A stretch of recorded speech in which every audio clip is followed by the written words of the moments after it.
to welcome His Eminence the 12th Zurmang Rinpoche back to the Sonam Dargye Ling, and to thank you for returning to share your teachings with us. And this weekend we will be covering the 7 points of mind training, and then tomorrow we will have an empowerment on the 4 deities of the Dhamma.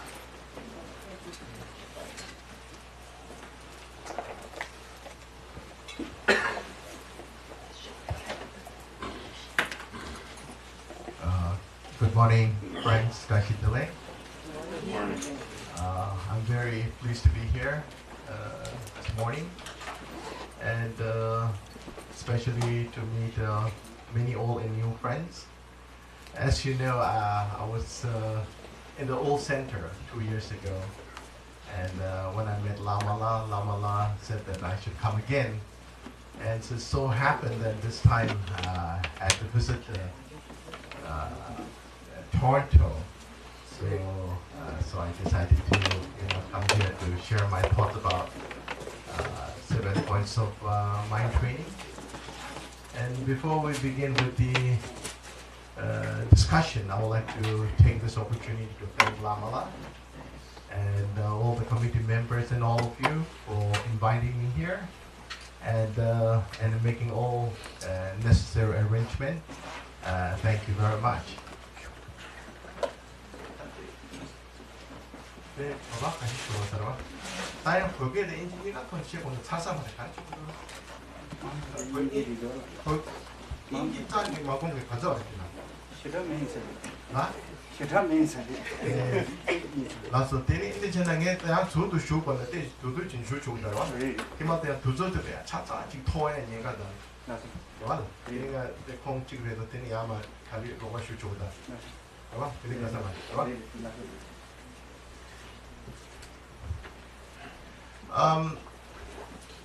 About 35 years ago, it's a very long, almost, in fact, 40 years ago, I received this teaching from Khyentse Rinpoche Chögyam when I was still a teenager, undergraduate student in Rotate. And this year particularly, I had this opportunity to share these thoughts with many of my students in Asia, in Europe, even America, and now in Canada, because I have prepared a curriculum for all my students who have been practicing with me for many, many years. And one of the discussion, main topic is 7 points of mind training. And in fact, there's a Buddha discussion by 2 months later, Lord Rinpoche, who is the first Karmwang and also happened to be the main disciple of 5th Karmapa. He has written a very long, intensive discussion about the practice of full life. It contains 6, 7, I think 300 over pages. So I'm working on this book now.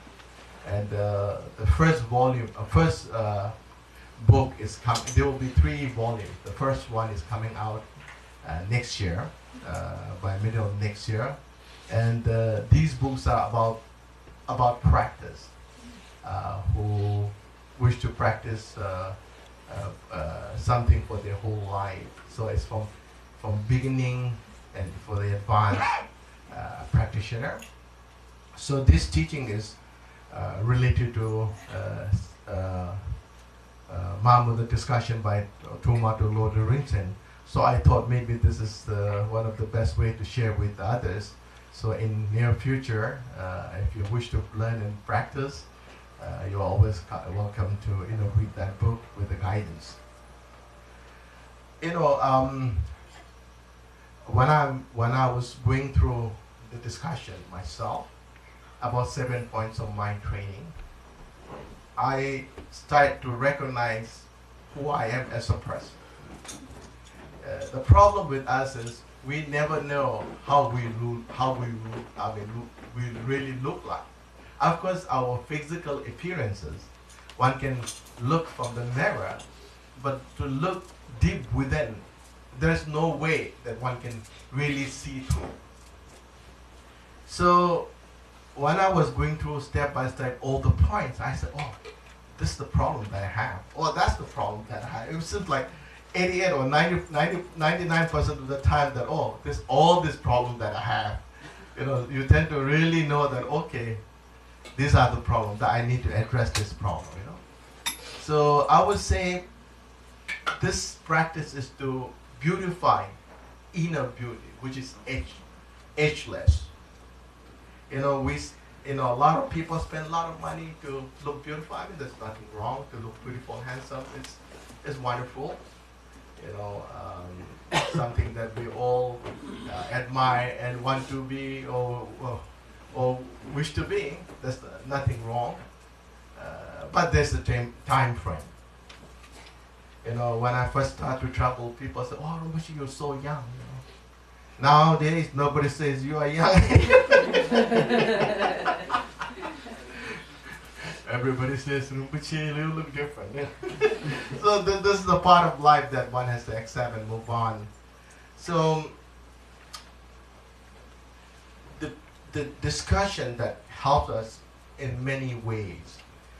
Most importantly, to recognize this hidden fault that we may not know otherwise. So each time when we go through each point, then it reminds us and points out that there's something inside you one needs to correct. You know, if you fail to correct, then we're going to face a lot of difficulties, suffering, pain, anxiety along our way. Okay, so this is to make ourselves, or to beautify inwardly. So this is the purpose of this teaching. And personally, today, I would say these teachings are very, very relevant because we are living in a different world. In the age of technology, you know, everything is on the fingertip. You know, every day people are using like gadgets every day. In such age, we also become restless, and due to the environment that we live in. Like for instance, maybe in the beginning we have one big cake, maybe 10 people are sharing this cake. But today, the cake remains the same, but 1,000 people are sharing the same cake. So everybody is fighting for the same cake.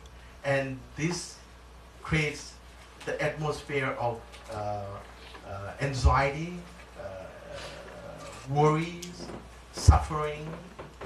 And in such an environment, it is very easy our emotion to be strong and slave us in many ways. Like for instance, like anger. Many problems.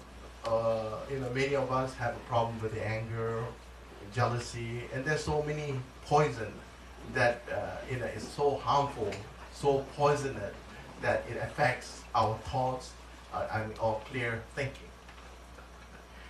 However, we are so fortunate that when we apply the techniques of Kadampa Master, this can be a meaningful act of virtue. Like for instance, normally when suddenly anger arises, we are not shortage of anger. There's so much anger everywhere, so it is good. If you know how to handle anger, it's nothing wrong, So we just need to know how to handle this anger more skillfully. And this is what we are trying to learn and trying to apply in our daily life. Ordinary days, when anger comes, you get angry, you show your angry face, even though you may look so beautiful and handsome. The moment the anger takes root in you, you become very different. Probably if you, dance, Lama dance, you don't have to wear mask. You have an anger. So, we don't have any solution. Either we be very angry or start banging everywhere or breaking everything. That's the solution that we have. However, when we apply the technique of Kadampa teachers, anger can be a very important fuel, to generate to bring us to path to enlightenment. Fuel we need if you want to drive, and if you want to go to somewhere, we need fuel, enough fuel to reach our destinies. So anger can be one of the fuel, or any poison can be one of the fuel for our journey to enlightenment.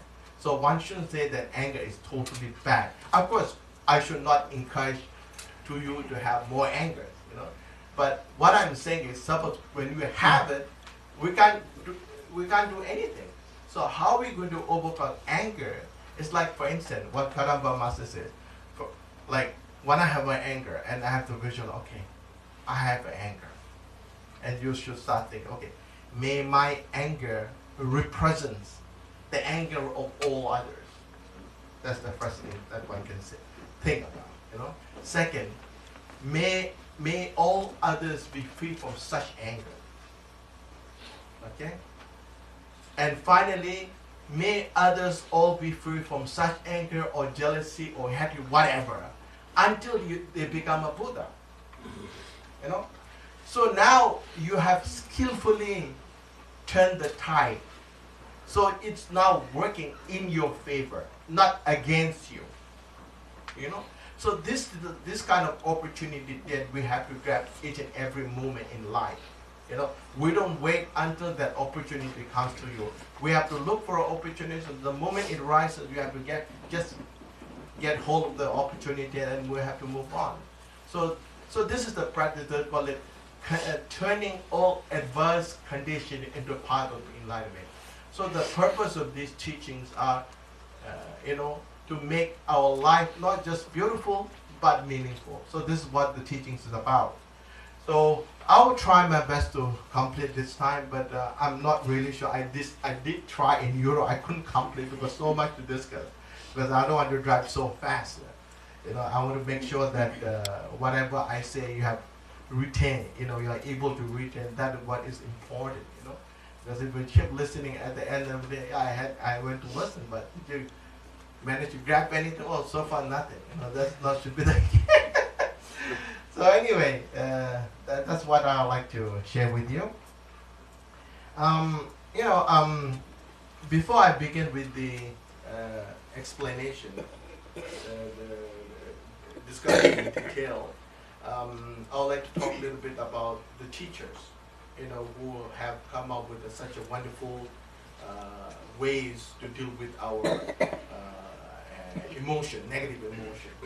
Because today, also this gives us some sort of like confidence in us that, okay, whatever I'm learning today, I have something to fall behind. I have something that I can trust upon. I'm just not learning something. There's no base. There's no support. There's that you can't really have full belief in you. So I think knowing the lineage and the teachers who have conducted such discussion helps you to build up confidence, and also okay, if I do it, I can grab the goal because it is accomplished by someone who have knowledge, who have because these are all realized beings. Of course, when you refer to Kadampas, one thing in our mind we tend to have is Atisha. Of course, Atisha is the most famous among all the scholars. So I will go to try to explain when we go by. And Atisha, since young, he was a very unique boy. And in very young age, actually you can Google it. You will find the whole history of Atisha more than me. Google it, yeah. No,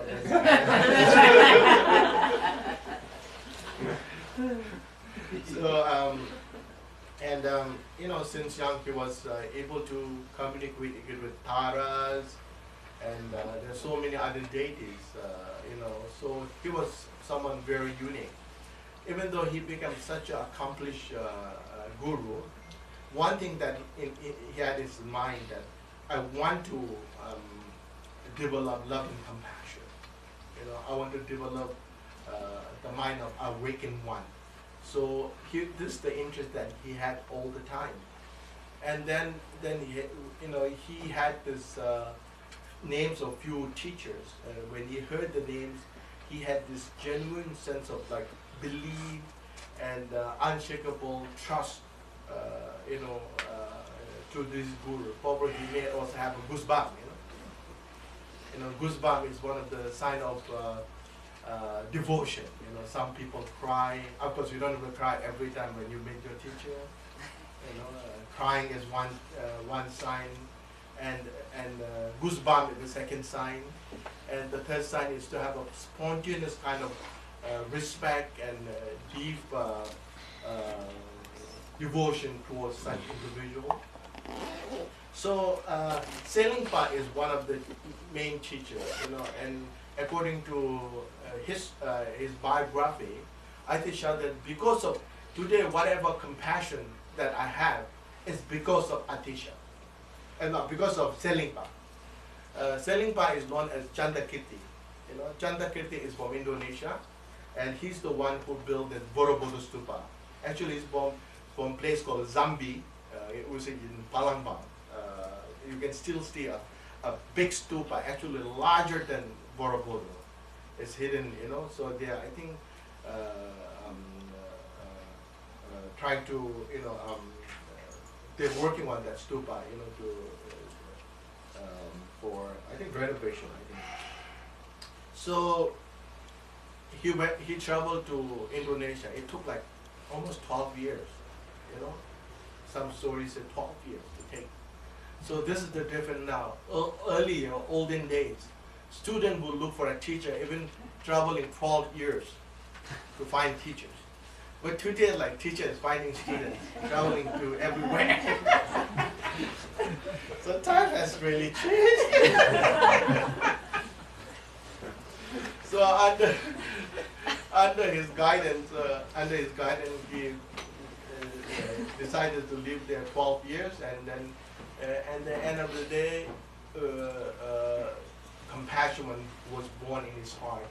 So he appreciated so much to Selingpa because she's the one that who is today, you know. So therefore, he always mentioned about Selingpa. Dharma Rakshita, also another highly accomplished guru, you know, who also traveled to Tibet, and again, he's known for his love and compassion, you know, love and compassion.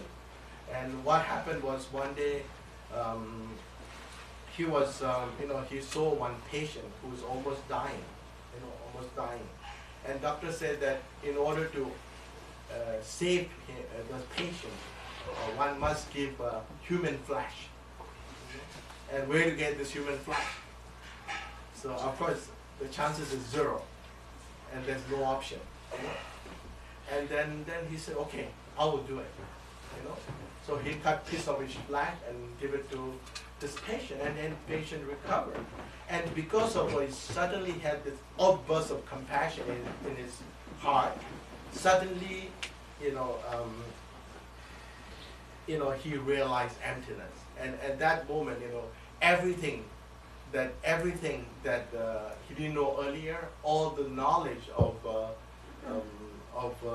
deep Buddhist teaching are already present in his heart, and that was the sign, you know, that you know he has realized emptiness through love and compassion. So there are many ways. And finally, Maitreya is another guru, again, who happened to be very, very compassionate, and who always practiced taking and giving. This is the main discussion here in the 7 points of mind training. And what happened was one day he was conducting a teaching, and during the teaching, you know, there was a dog somehow ran, you know, in between audience, between the student and the teacher, through the audience, and then somebody hit the dog, I think with a stick or stone, you know, and then dog started screaming, and immediately the moment when the dog was hurt, that very moment, then the teacher on the throne starts shouting, I'm hurt, I'm hurt, I'm hurt. So everybody thought that was a joke, How come when somebody hits the dog, how come he's screaming? Oh, he said, no, I practice tonglen, which means sending, taking, and sending, And he said, if you don't believe me, look at me, So when you, raise his shirt, wherever there's a wound on the dog's body, on the ribs, the same spot, he had this big wound, So that showed that he was able to exchange oneself to others, And this is something not possible now, but I think the more you train, the better you become. This is not something you can do it now. You need training. Everything you need training. So one day, because now you may find it hard, difficult, but one day when you are prepared, even you have to give your life to someone, you will never feel hurt, never feel difficult, never feel pain. That time will come. But now we are not ready, so we are preparing to be ready. Okay? So the reason why this Kadamba lineage is so profound, because in this lineage there are 3 lineages, combined 3 different lineages into one lineage. Okay? And the lineage of profound philosophy, of course, which comes from Buddha Shakyamuni, and which was extensively taught by Nagarjuna, Madhushiri. There are many scholars in India at the time about Madhyamika and all the middle path, And presently, this is practiced by Gelupa, Kajupa, to a certain extent. This is again well preserved, and still we all learn when we attend Sheda.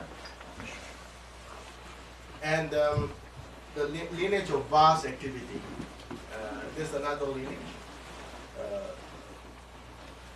Samutari. And this lineage again, any lineage that you practice, teaching that you follow in Buddhism, always has to be from Buddha. Somehow linked to Buddha. If somewhere it comes from somewhere else, then we have to really study the authentication of such teaching. Okay, so again, from Buddha Shakyamuni, and Asanga became one of the main lineage holder of this lineage. We call it Chamcho Denga. And also in this lineage, we also learn about like essence of Buddha. Everybody possesses essence of Buddha. And Asanga, who received directly from Maitreya Buddha. There's a story, very interesting story. Asanga went to retreat for 12 years. 3 years. He wanted to have an audience with Maitreya Buddha. After 12 years, nothing happened. I said, okay, that's it. I'm going to give up now. Enough. I don't want to see anymore. So he left. And on the way, he saw one dog. Half portion of body was fully rotten, and it's devoured by nakeds. Yeah? Naked, is it? Maggots. And then he didn't know what to do. He started contemplating. If I remove this maggot, I'm going to kill all the maggots. If I don't remove this, the dog going to die. So it's totally, devastated. So anyways, I will try my best. I don't want to use my finger. So he closed his eye, and that very moment, a strong compassion that developed inside his heart. Sometimes you may not have it earlier. The moment comes, it becomes so spontaneous and so profoundly like will reason in you, within you. So this is what happened with Asanga. He licked, tried to lick. The moment he did, instead of touching the dog, his tongue touched on the floor. And you open the eye, Adisha was, Maitreya Buddha was in front of him. I said, what happened? I looked you for 12 years and now you just show up in the middle of the road? What's this, you know? They said, no, I was with you all the time. I was with you all the time because you never had compassion and you were so selfish, and I tried to show myself to you, but you fail to recognize me because you are not compassionate. And today you have this compassion, and it's so deep and so profound, and this is the reason why you are able to see me. It's rubbish, you know.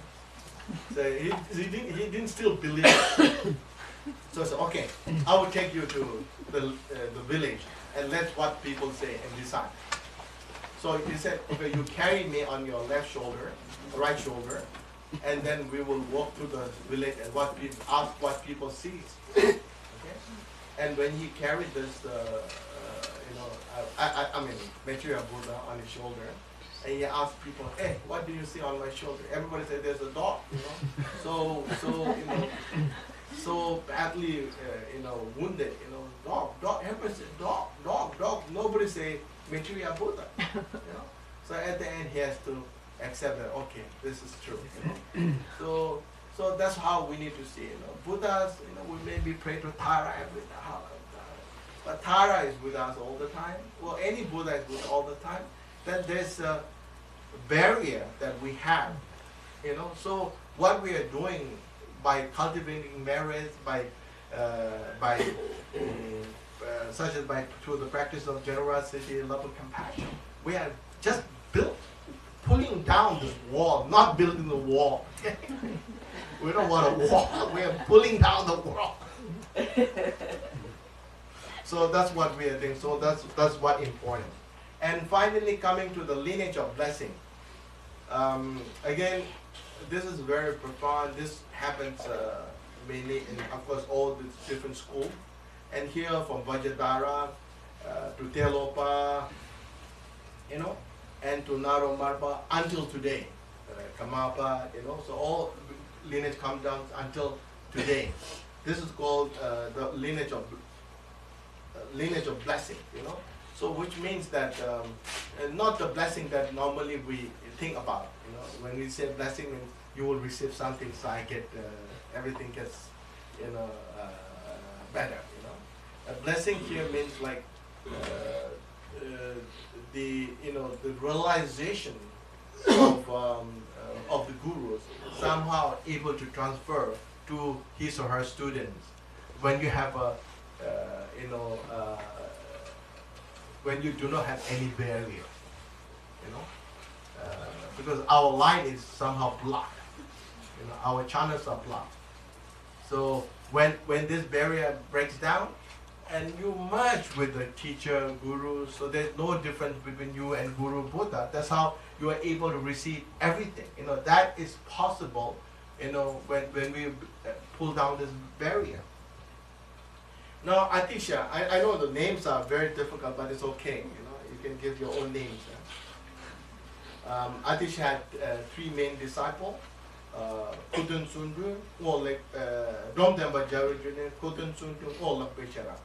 Dom Demba Jawijuni is the main among all those students. So I would like to go through briefly all the lineage so that at least you know, who they are and how the teachings, the whole lineage about this Kadampa gurus. Of course, Dom Demba Jawijuni became the heir of Atisha. After Atisha attained Paranirvana, he became the main lineage holder. Yeah, and also he is considered the true emanation of Avalokiteshvara, like his name is Kamapa, known as the true emanation of Avalokiteshvara. Okay, and he's also the founder of Kadampa school, and he had another student, three students. Putowa, Chengawa, Puchua. It looks very, I know the names are a bit, if you're not get used to the name. Okay? And Dromtom the Jawijuni is the one who transmitted all the three traditions of mind training to all his students. And this is the lineage that now we are following. You know, this is the lineage. And fortunately, this lineage is fully preserved. And today there are many gurus in every lineage, practice Kadamba techniques and enlighten, make their life more meaningful, and also attain realization. So there's also now same related to the same lineage. It's called profound lineage or lineage of 6 canonical texts. Okay, and this lineage is mainly held by Putowa. There are 3 sections. I'm just going through. Okay, learn about how we have devotion. You know, because devotion is very important. That we know how to have devotion. If the wrong way, then devotion, become a disaster. Because when you get mixed up with devotion, love, and attachment, then it becomes a problem. So it teaches us what devotion means. So relationship with the student and teacher is like the bee and the flower. Flower, bee needs flower to get nectar, okay, and flower needs bee to pollinate. So their relationship is very unique, yet they are not destructive to each other. They are supportive to each other, So it shouldn't be the problem for each other. So this is the word. And importance of meditation. Eventually, meditation is of course the most important. And the conduct, again, these are very, very important, okay? And you can see Galut lineage and Gedempa, also we call it Gedempa. And Ling key instruction on 4 truths. This lineage, the main contemplation, based on sutras, like today when we practice meditation, we use different techniques. Breathing techniques, we use yoga with a sign, yoga without sign, or using object, external, internal objects, And also, one can also use verses in order to develop strong concentration. You can recite verses like you can do with this 7 points of mind training. You can just recite the words, the verses, and then you focus on each verses. So this way, it helps you to develop meditation. At the same time, you are able to retain the deep meaning of all these verses. Okay? Tapokaju. And this pit instruction on 16 essence. There's also initiation on this, you visualize Avalokiteshvara, and inside Avalokiteshvara you visualize another deity, it comes to 16. One, not inner, it goes. So this lineage hold by, Puchungwa, practiced by both Kaju and Geluk lineage. Okay. So basically now we have covered almost all the important parts, and in Kadampa tradition, there's always say Lashi Choso, So, or we call Chudmu, also what we call 7 dharmas. So this is the initiation that I'll be conducting tomorrow. Buddha Shakyamuni, Avalokiteshvara, Tara, and we call it Meowa in one initiation. Okay, and the 3 Pitaka represent 3 different teachings: Vidya, Sutra, Abhidharma, or tree training, moral training in moral discipline, training and concentration, and training in wisdom. So this is called generally 7 dharma. So basically we have somehow share everything here. And now, Chikawa is the one that I said earlier, who is the teacher who have presented the 7 points of mind training. It used to be 8 points of mind training. So what happened was one day, Chikawa was another master. He went to visit his friend, and then he was sitting and lying himself. Of course, not a Starbucks, yeah, to his friend. So a piece of paper was lying on his table, and he opened it and he read verses. It says, "Give all victory to others. Take defeat for yourself." What is this? This is the craziest thing that you can think about in your life. Because it's totally against the norm that our society has established. The norm of our society is to give all victory to myself, and take defeat to others. That's what we are taught from very young. Try to be always winner. You never want to lose. And that's what society always, encourage us, and then somehow it is imprinted in us. And when you say, "Who's this guy is?" You find it so strange. Probably he couldn't even sleep. It doesn't mention here, but I can imagine. Who's this guy? Why he say that? Might be someone so crazy, So I said, okay. Anyway, I want to go and have a look. I want to meet this guy who said that. So he went to look for him. And unfortunately, this guru known as Langri Thangpa, who's already attained Paranirvana, he was not anymore residing. So, but somehow he was able to meet Charawa, who was the disciple of Langri Thangpa.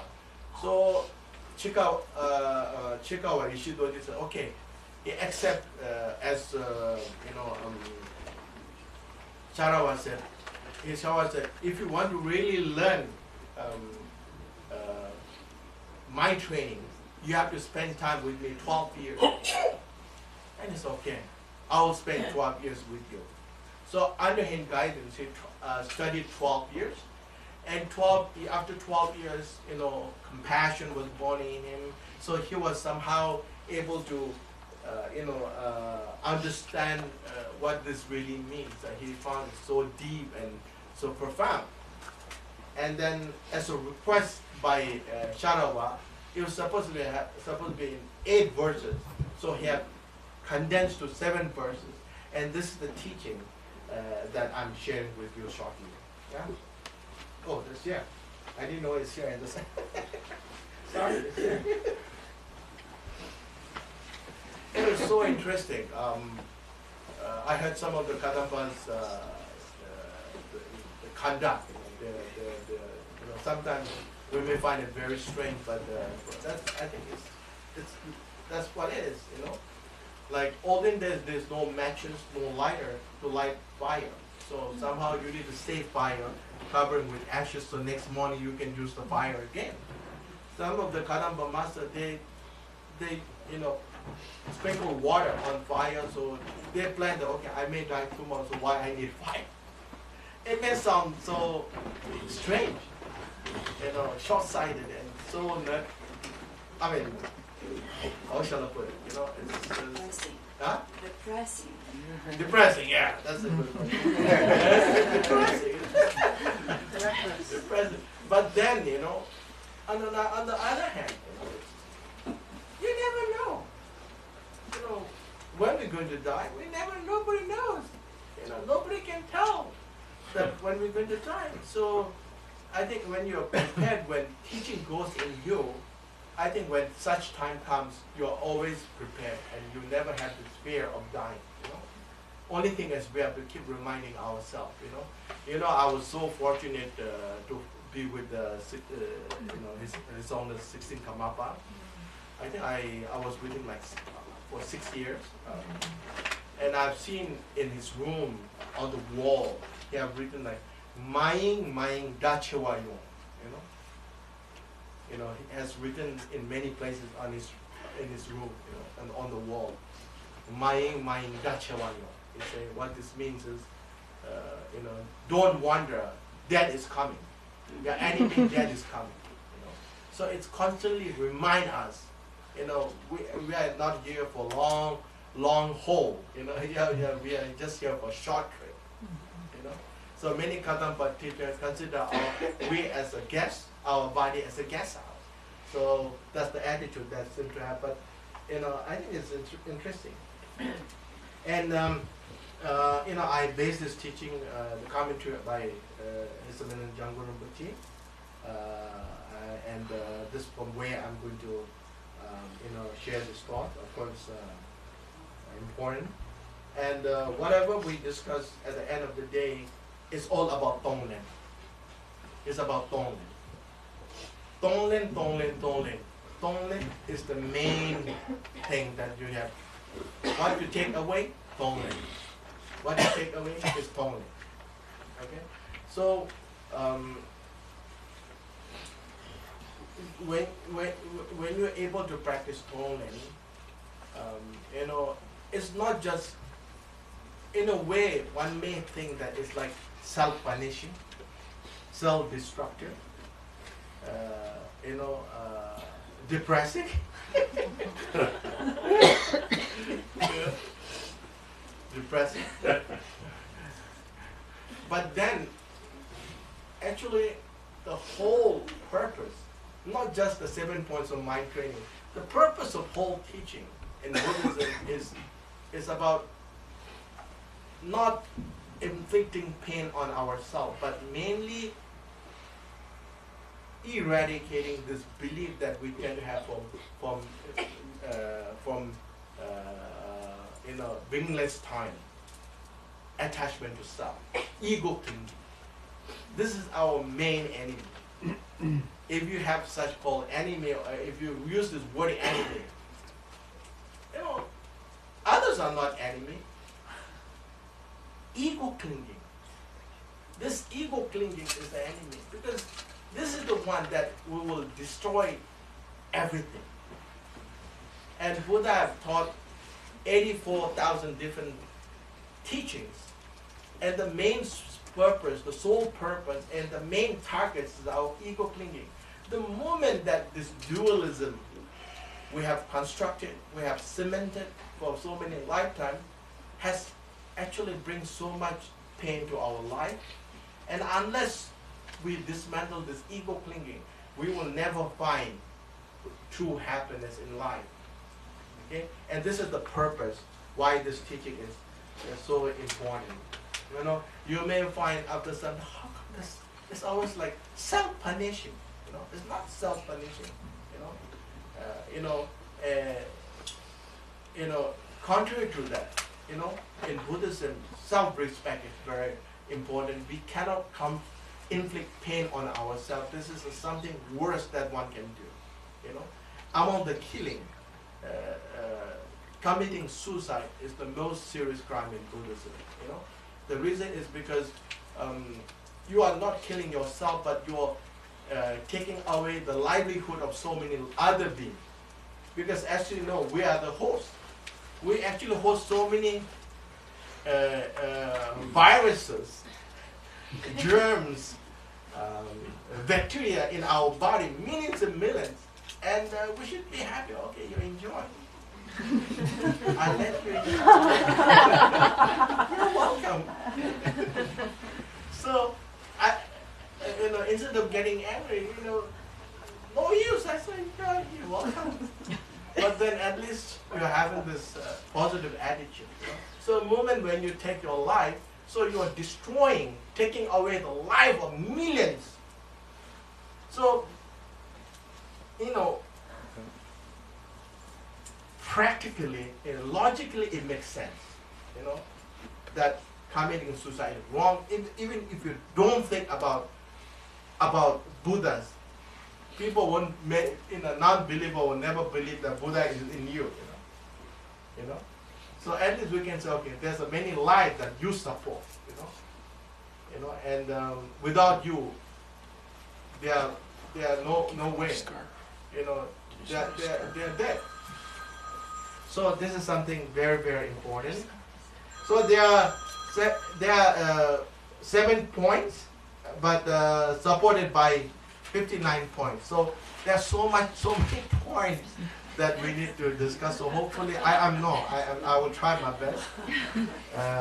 If not, when I come next time, hopefully, then I will try to finish it.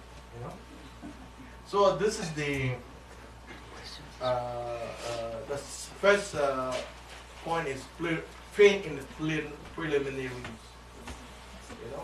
Preliminaries. So how we train here, because now this Kadamba teaching is not just purely a sutra tradition. It somehow has combined certain techniques from Mahamudra, Vajrayana particularly, and you will find some verses identical to Mahamudra teaching. So it's not just we are simply discussing something out of sutra, but actually the meaning that you grab, you learn, you observe from this discussion is also for Mahamudra. You won't find any difference. So therefore, I would say this is a very profound discussion. It's so profound that I don't think you can get more profound than this discussion, this teaching. Okay, so now what we do, I will explain how to visualize Guru. So whoever is Guru, if you don't have a Guru, you can visualize Buddha. Okay. If you don't believe in Buddha, you can visualize chocolate. Okay. The reason why Guru plays a central role in Tantrayana, besides triple jet, Buddha, Dharma, Sangha is the three refuge. Besides this, in Tantrayana, we add three roots. The Guru is the source of all blessings. Okay. Therefore, there's Guru Yoga, calling Guru from far away. Recite prayer. Oh, you don't have to shout, but there's a prayer called Guru calling from far away. Now you can make a call, text him, and also they saying in Buddhism, particularly in Tantrayana,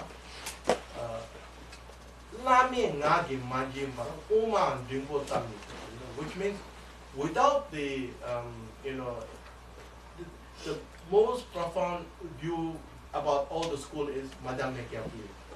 And if you do not have the guidance and instruction from Guru, it's not perfect.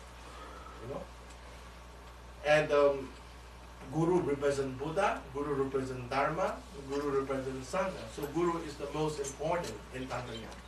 Okay? And particularly Guru who is human. There are many Gurus. And Buddha's Guru, but it has to be human, so someone who can communicate. Even though Buddha present with us all the time, but we cannot talk to Buddha, unfortunately you can't send email to Buddha. You can. Hello. Right, Buddha coming. Oh, I love cat.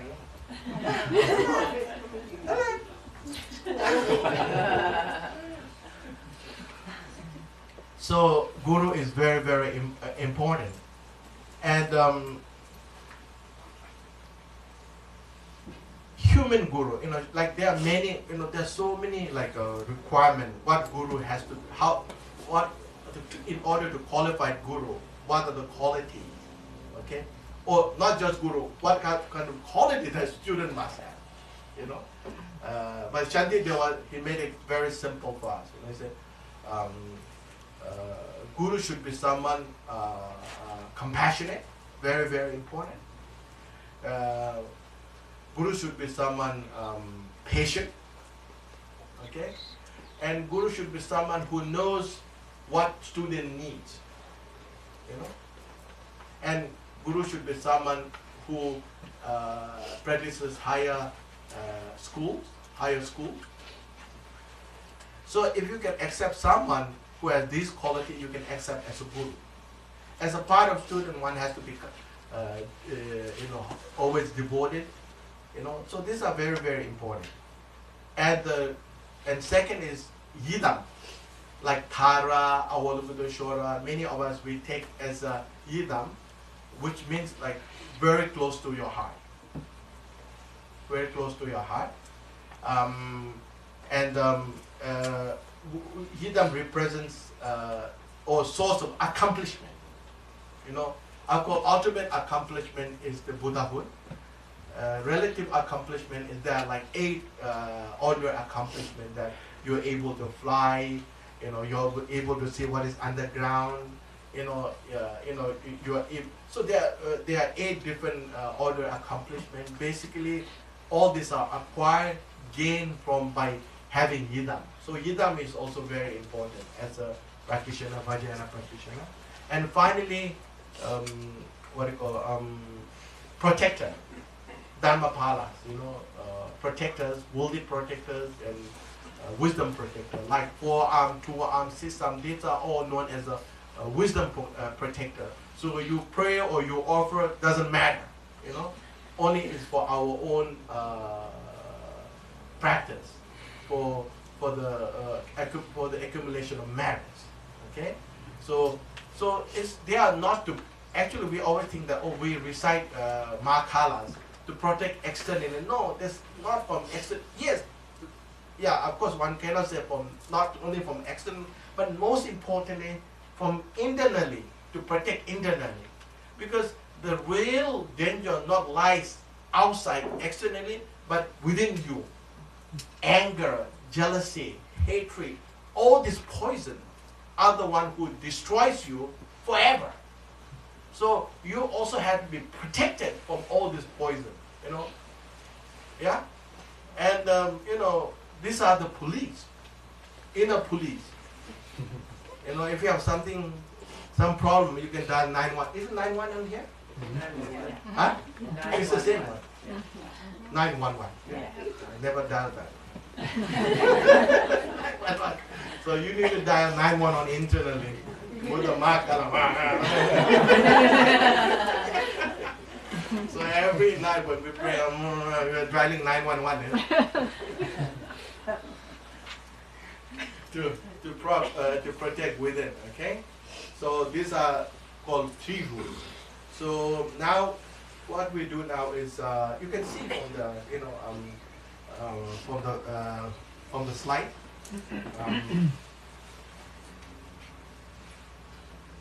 You should visualize Guru. About this high. I don't know how. Because it was this high. Yeah, on the top. Somebody praying here. Red is playing here. I know somebody blowing pumping. Guru coming. This high on your crown, okay?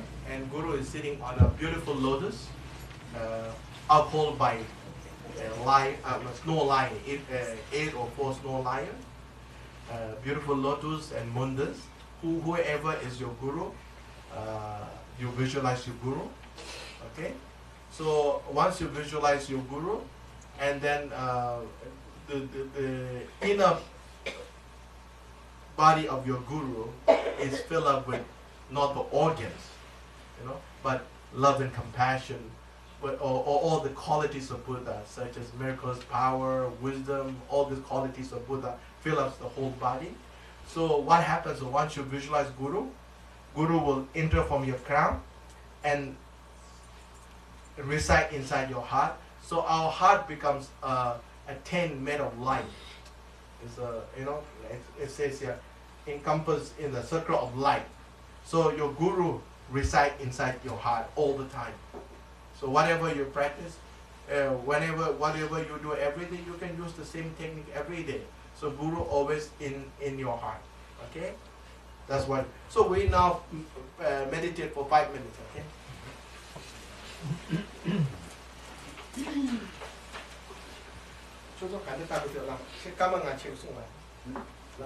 5 minutes.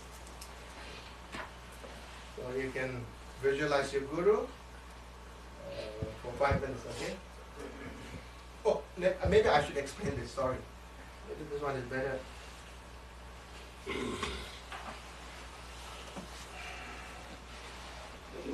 probably, you know, if you like Lamala, what I can do is I can leave this my PowerPoint with you. So whoever needs, so gonna if people need them. Okay. That now I speak. Okay, this is how we should sit. You know, yeah, I mean, you can sit whichever way you like, but the reason why we need to sit this way is I have a book that coming next year. It explains everything. You know, when you sit in such posture, it helps to smoothen all our vein inside our body. Basically, our body is filled up with all the veins, yeah? And when the veins are in the right position and relaxed, so all the energy that flows, wind that flows, or mind, you know, very smoothly without any distraction. So this helps us not to have less talk.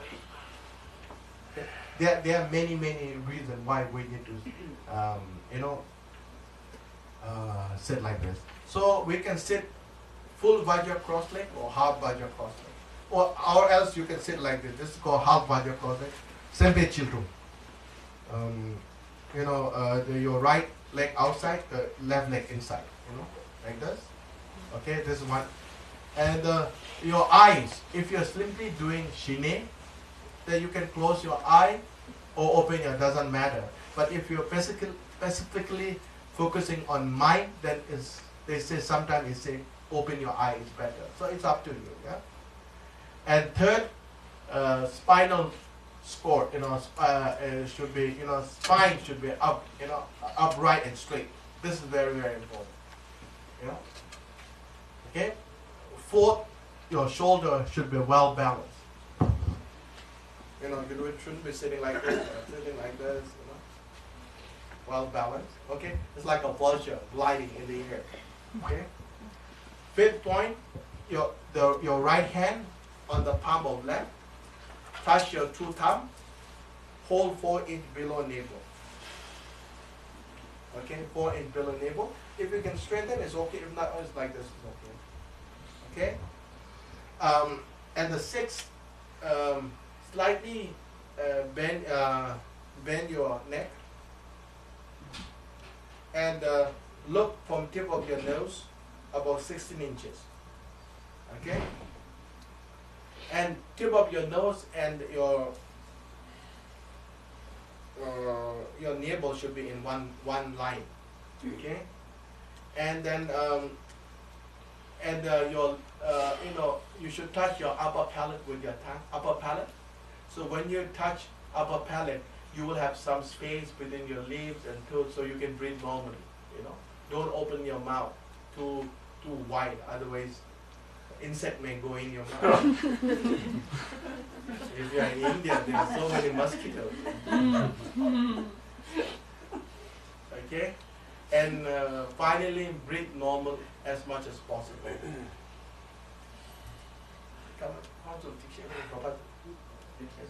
Let me just explain briefly to all the who couldn't understand English, just briefly.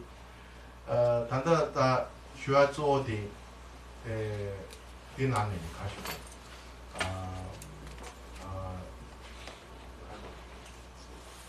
자주 남편 맞죠?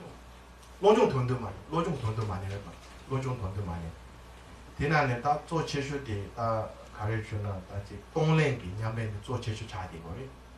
가라슈나 다 나저 두준도 다지 코와딜라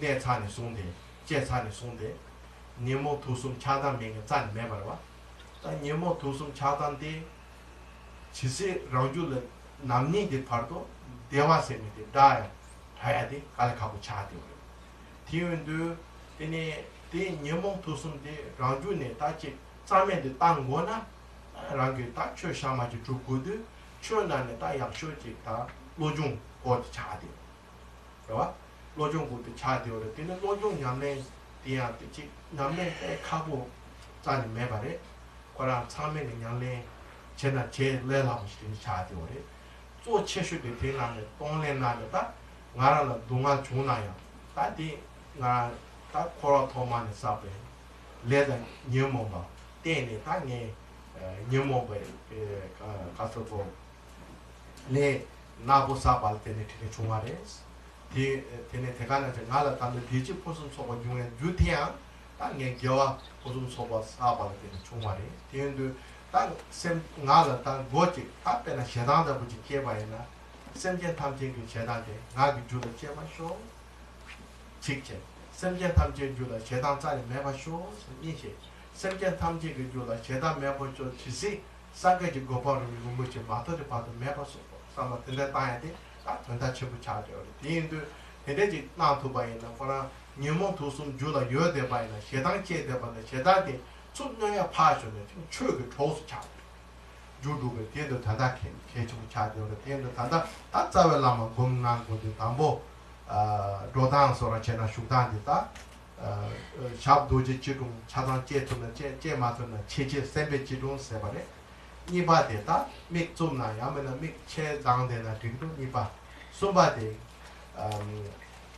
같이 다다 상소마레 인지메체 같이 야 다나시야 상소스 아니 공바 고쇼다 냠소마레 공바디 고쇼나 파 되네 냠고 그래 대조랑 아바토네 라이에데 은도샤 해보니 지초데 이네 때워라 소시마 nem부 되지 잖아 봐 되네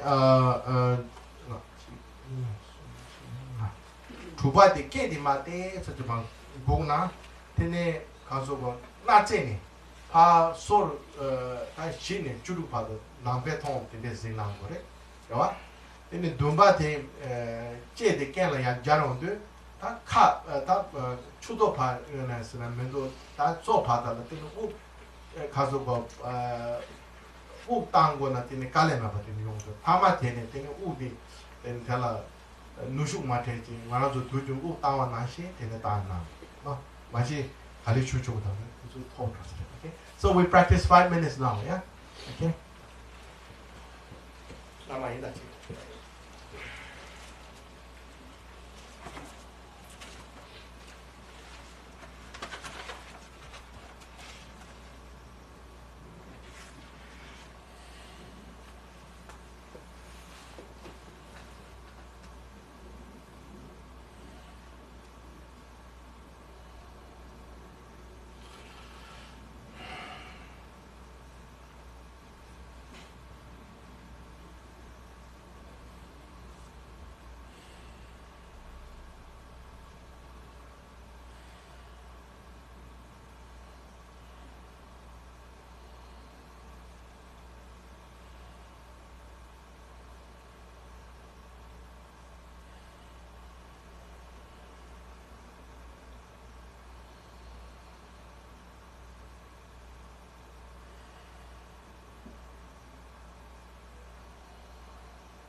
So each verses, every time you can, practice similar way.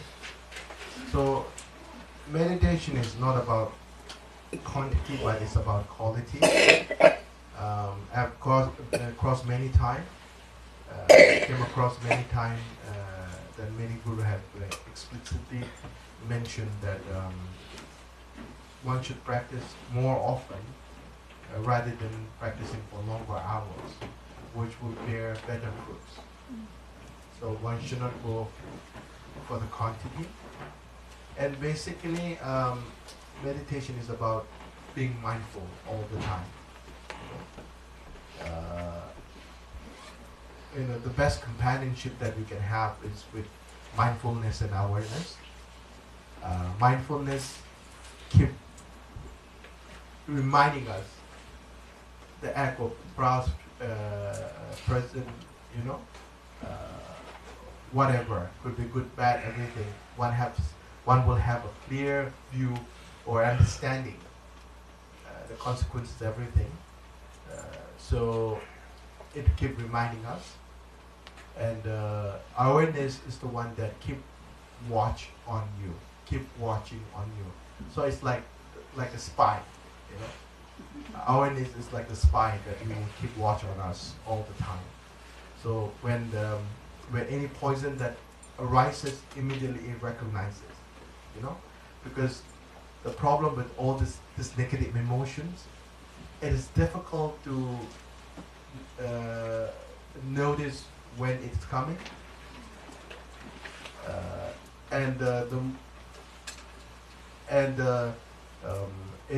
it becomes harder when it's with us, and finally it becomes much more harder to eradicate. Okay? So deal with all this poison. That's what we will learn from mind training. The moment anger arises, one should immediately recognize that anger is there. So the moment when you recognize your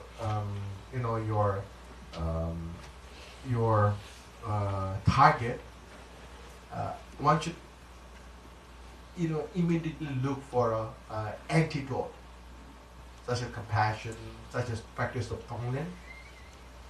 And finally, you have to make sure that this never comes back.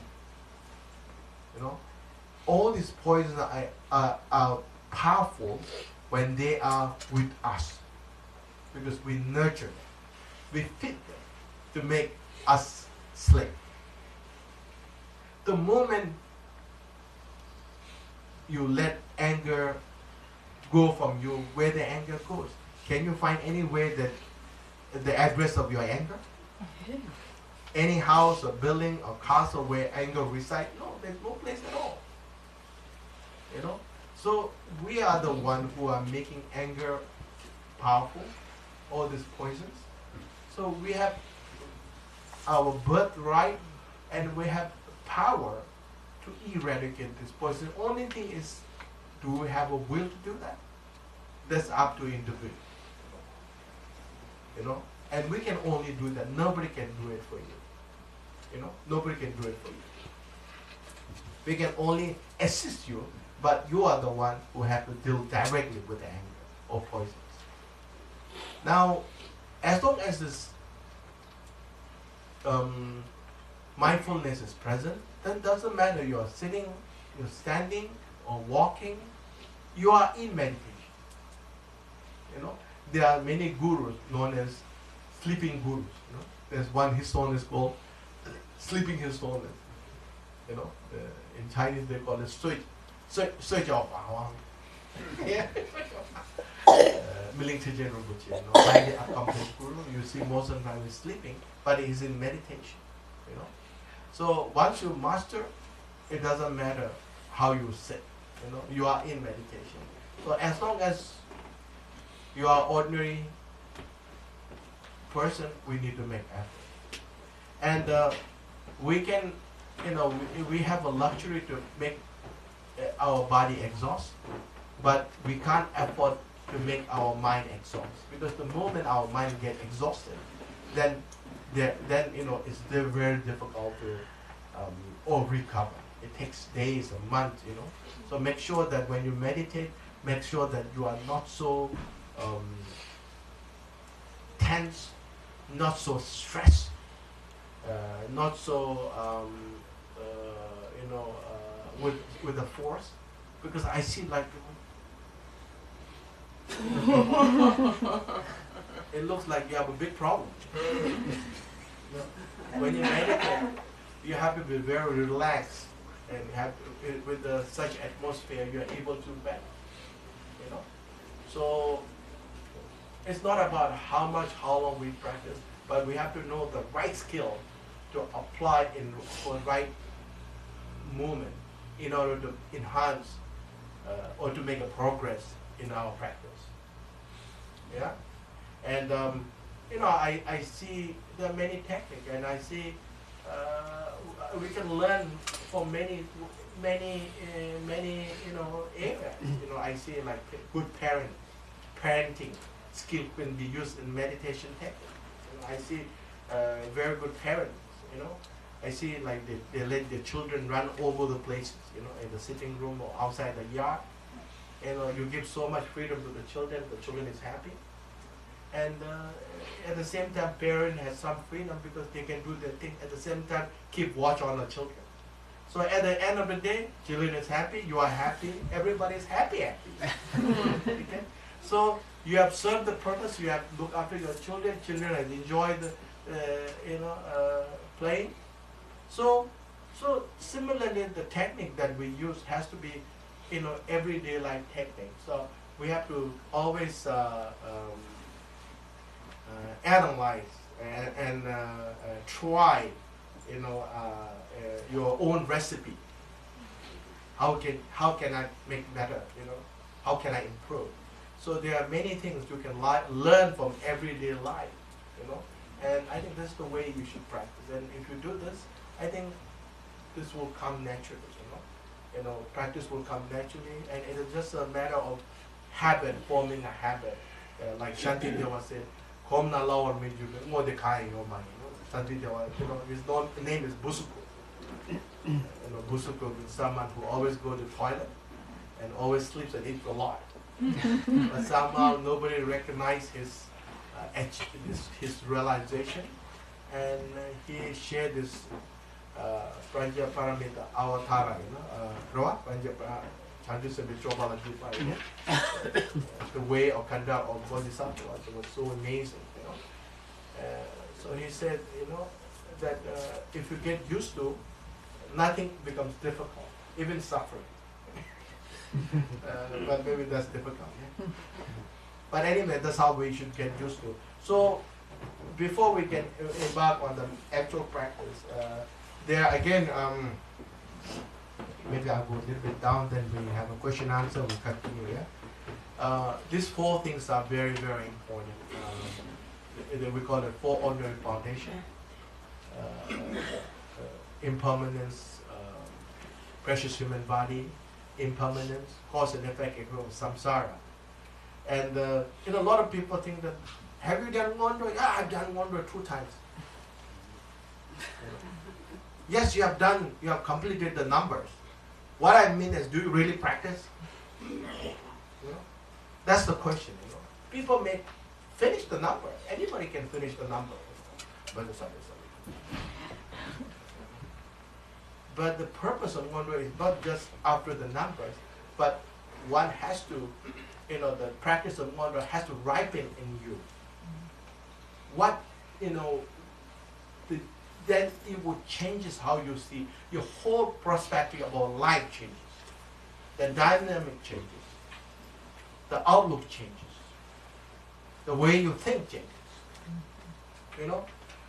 And True Master Lord Rinpoche said in his teaching that will be coming out, I said and mentioned earlier, one will only master wonder when you become a Buddha. So we may have just finished the number, but actual wonder we have not have completed. Okay? When you learn about wonder, one will find the urgency of practice. Why we need to practice now? Why not wait until next year? Why Buddha can't wait for a few years? It shows the urgency of practice. And when the real Wondo establishes in you, one will lose the taste on everything.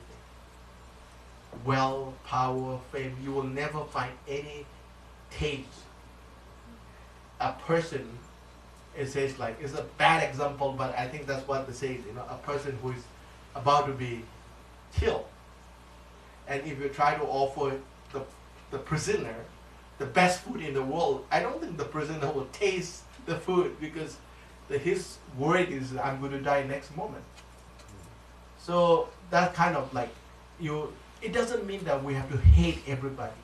It doesn't mean that at all. That's the wrong intention, It doesn't mean that we have to, abandon everything, run away and start walking naked. That's not that is not the idea at all. Okay? As you know, in Buddhism, there are two kinds of practitioners. Layman woman or ordained practitioner. And why you become ordained? Because I'm not able to hold, if I'm ordinary person like you, maybe I'm not able to do better. Maybe because when you're a monk, then you are in a different group of people, then I'm able to absorb better. It doesn't mean that monk doesn't like what you like. It would be funny to say, oh, monk doesn't like anything. No, that's not true. If monk is a human being, then we should like what you like. Yeah? If somebody says, I don't like what you like, I don't know. Maybe some very special one, but I have to believe, Yeah? We're a human being. Okay? Even there are so many ordinary practitioners, they are highly accomplished practitioners. So it doesn't mean that you have to be monk or not to become a good practitioner. That is wrong. You can be still ordinary people, laymen, laywomen, have a family, you can still be a great practitioner. There are so many yogis, great yogis. So one thing I would say is that, as Tungpunga Namgyal said, what do you mean by renunciation? A lot of people take it literally. The word renunciation literally, without knowing the deeper meaning of what renunciation means. Renunciation doesn't mean run away from family, leave your wife or husband and go somewhere and then, keep your long beard and wear all kind of dress. It's not renunciation. You're simply changing your clothes. Simply changing your lifestyle. What renunciation means? Renunciation means then whenever you don't have this boundary of friend, family, you treat everybody equally. You're open heart to everybody. And even when time comes, even I'm so hungry, I commit not to steal. Even if you're someone who dislikes you the most, or you dislike someone the most, comes and enjoy your belonging, you are still not angry. This is renunciation. To have a universal respect. Just running away. If someone who lives in the forest for so long becomes holy, then by now all the deers and wolf could be already Buddha. They spend the whole of their life in the forest. Wolf and what are there? Are there any more big one in Canada? Moose, yeah. I must go and see moose. I've never seen moose. Huh? Big. I'll have a look. Moose, yeah. So that's what renunciation means. So we always begin with the precious human body. I just like to go to briefly because everybody knows what this means. So I don't like to take your time because this afternoon then we have a very profound discussion, very close to Mahmuda discussion. But so I would like to go through briefly this. Everybody knows what precious human body means, you know. And at least I can say that you have you possess precious human body. Firstly, you have an interest in Dharma. Secondly, you have a devotion to Buddha Dharma. Thirdly, you take all the effort to come here and listen to Dharma. That shows that you are qualified as a to someone who possesses precious human body. You know, of course, again, you Google, okay, that's long list. 8 non-free states, and and 10 endowment, 5 personal, 5 circumstantial endowment. Whoever possesses this possesses precious human body. Why is it called precious? Because with this body we can reach that nobody has reached, which is enlightenment. That makes our body so precious, not because we look handsome, we look beautiful, and that's why we call it precious. Otherwise, a lot of people ask me, how come you say human body is so precious? Then now the population is growing by the year, and many places life doesn't even worth $5. People kill for $1 or $2. So why you say precious? Why you say precious? Precious in the sense that that's what I just explained. Why it makes precious. You can actually Google this, okay? You can learn a lot about precious human body. But once you possess precious human body, doesn't mean that I can be happy forever. No. The problem is impermanence. I don't know when I'm going to lose it. I have it now, I may lose it in the afternoon. I may have it afternoon, I may lose it tomorrow. So nobody can guarantee that what will happen next. So when you deeply understand the meaning of impermanence, it gives great sense of urgency that I need to practice now. If I don't practice now, then I will never have this opportunity. So as a practitioner, you have to be opportunist in a good way. Whenever the moment and time comes, you have to grab moment and make sure that you fulfill your needs.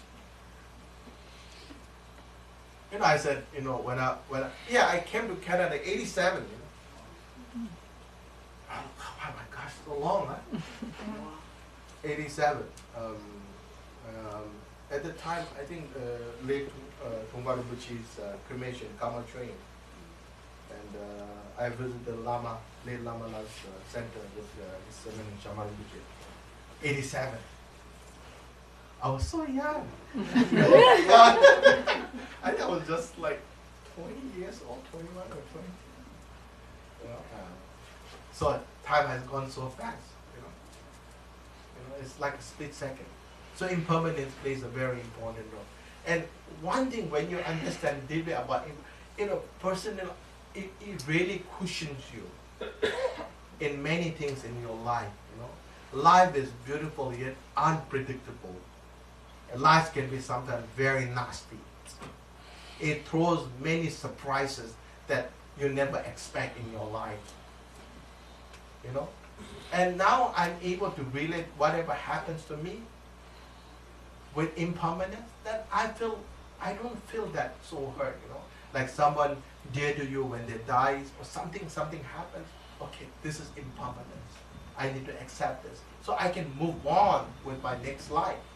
Don't get just stuck in the present life. It makes your life harder. See? And third is cause and effect. Again, this is very, very important. Whatever you do, the result will be always good. The act of non-virtue will be always depressing. So one has to, actually, when you talk about freedom, one has to be free within. How will we be free within? By doing the right way. Because even you may live in the free country, but many people in the free world, free society, not really free. They are imprisoned by so many things in life. So you walk through the street, you seldom find people laughing, Oh no. You know? So you are imprisoned within. You're imprisoned within. And one thing about good thing about Buddhism is like Buddha said that Dargye chola, tarbe lamda, taba dala ralu shepacha, you know. Buddha said that, you know, I cannot bring you to enlightenment, and you are the one who should do yourself.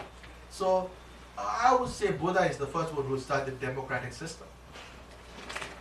And we have all the freedom that we have.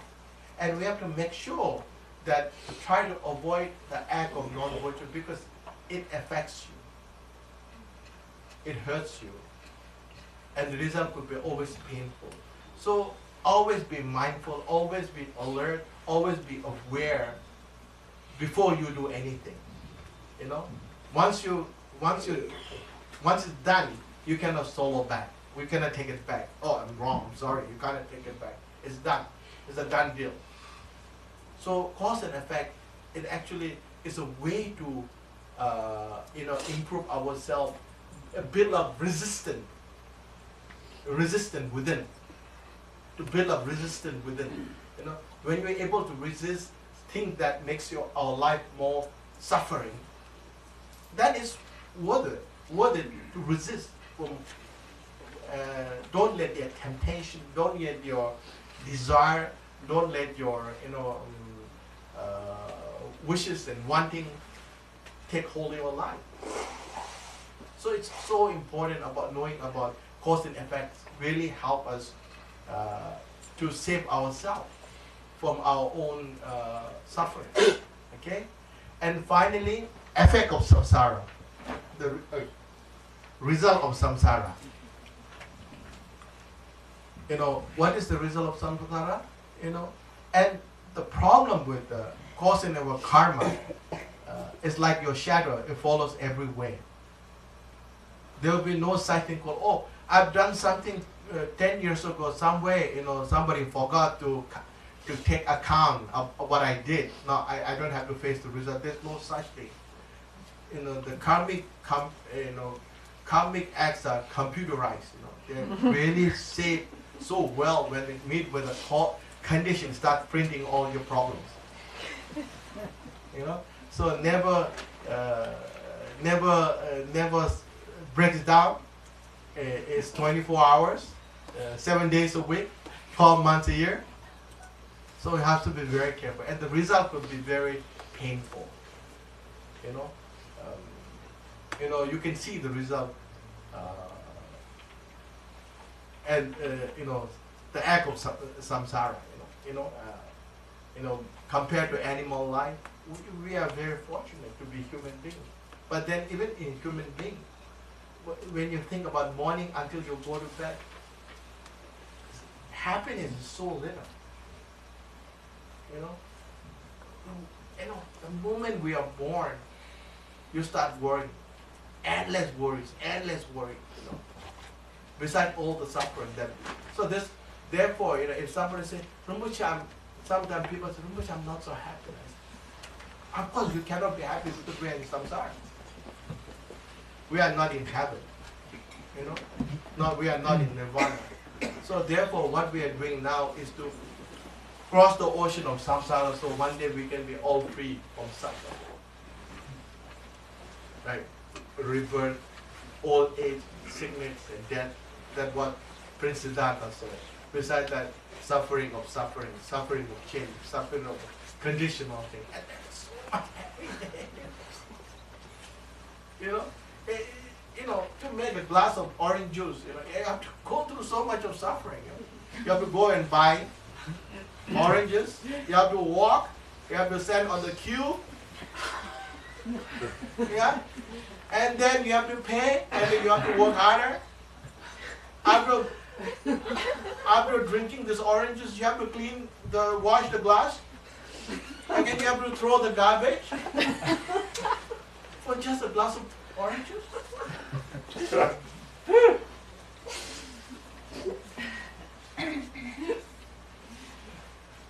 See, that's so much. So I stopped bringing oranges. I think I better stop here, yeah? Maybe a few questions answered, then we will continue, okay? Thank you. To say what okay, any question? 다 제나마 고한다 다 인지도 법인이가 셔도 짜니 살주면 너 지난 게다 추이디 다 제남 빼야버려도 돼 세다 타기 부채 당원에 추얼을 아직 남된 치료가 받대 원에 사람 몸이겠다 소사기 뒤버려도 이런 거는 추여생에도 망용을 저다 추여생에도 제다를 안 해요 삼로 땅나로 안 해도 꽤나 많이 더우지 거라 저와 동주 당대나 야보도 야보라 당대 다 나게 봐쇼 나 대와쇼 미상대 야보쇼 나 칸바지 녀가 나코 모델 칸바지 로도 빈자들 칸바 근데 걔네가 다 추천 차면서 송차지도 그래도 나티 많이 받지 많이 다니까 두조 매바이나 많이 마도지 당 갑대나 다조 자주게 셈부부터 지스마 어디에 많이 마도 나와지게 나저 많이 봐 셈전 탐지기 농아 탐지 쉬워쇼 셈전 탐지 대화도 되지 대마쇼 삼바티데 손에 프로그램 제 많이 마도 다나 바이나 당원에 많이 공주 마고 다네 배워지 치고 라파도 다지 거라 잠불링이 내담 튼데리 다 미세게 제조나로 요차도 para 네모 도서 매반 짠 매바래 내가 차다 모습 매바 짠 매바래 뒤에도 로종게 다 보여서로 수 남체 가서고 도준도 도종게 냠시 남바이 해도 첨부래도 근데 제 남바래 근데 나도는 야보래도 다지 제 남바 저번에 다 톡가 아주 mel로 근데 체가와 담배 쳐야 돼. 자가와 딱 제신 제부 다 마음부 제나 버자 까바까고 되는 톱나요. 뒤에도 근데 두조 마음부터 톱거나 배 가버려 두조 근데 유효될 때 많이 맞춰나 로마나 와이나 많이 텔레 총구 체자 텔레 두다 멤버에 되는데 맛이 제나마도 딱 남아도 콩이 저 송송만 해네. 제스만데 게데 그가 생들이 일이시니 팬동 또 저도 또 사바 가고 보도 상파상나 사다 라면서 삼방이나 사다 라면이 송아지 또도 삼바가고 나체 얘는 거라 두조 마음부터 매바이나 또 뭐네 자주도 생각 뭐지 그 제세네다 초리 리스마지 라마 리스마지 바로지 카타야레 헬로지야 근데 짜네 뭐 나야 되다 뭐네 나도 중고 좀 자고래도 매일 준 생각에 거는 노조 매바 요시도 말 인도 카타네 라송도 노야지를 마도 라마는 루로지 말 페로 지마 티기 티엔도 와 다다 되나 송도 존존나네 다 된도 사망 나라기 레기 나와도 나는 뭐 샤데 막 근데 요 통삼제 사망을 제 거라 마오바 마지바 제게도 나다 거라 다 육체치를 때 토삼 마셰치 또 초파함 토삼셰 되는 나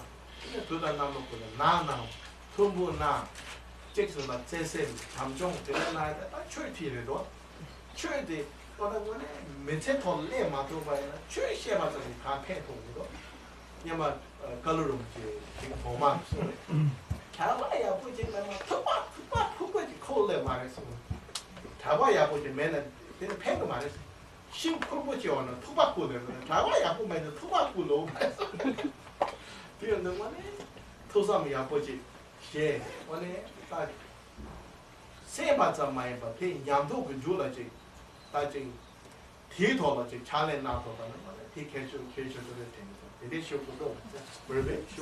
Any questions? Sorry. If you don't have a time, okay.